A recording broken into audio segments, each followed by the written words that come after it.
नमस्कार मित्रांनो, मी विठ्ठल नागणे. मी सध्या घाटकोपर रेल्वे स्थानकावर आहे. तर तुम्ही बघू शकता इथे एक पत्रक आहे, इथे थुंकू नये, यहाँ थुंकना मना आहे, डू नॉट स्पीट.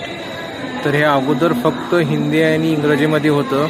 नंतर आम्ही तक्रार केल्यानंतर त्यांनी इथं बदल केलेला आहे. सर्व अगोदरचे पत्रके काढून टाकलेले आहेत आणि इथे थुंकू नये हे मराठी वाक्य पण इथे त्यांनी घातलेलं आहे.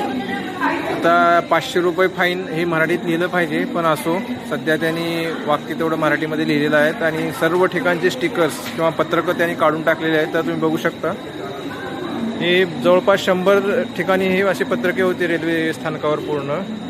तर प्रत्येक ठिकाणचे त्यांनी बदल केलेला आहे, काढून टाकलेले आहेत आणि मराठी इथे थुंकू नये असलेलं हे वाक्य किंवा हे संदेश त्यांनी इथे लावलेला आहे.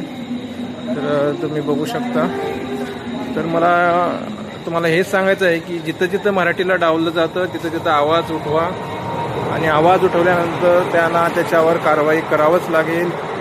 मराठी माणूस आतापर्यंत शांत होता, पण आता पुढे शांत राहणं हे आपल्याला परवडणारं नाही आणि जिथे पण मराठीला डावलं जाईल तिथं नक्कीच तुम्ही आवाज उठवा. धन्यवाद.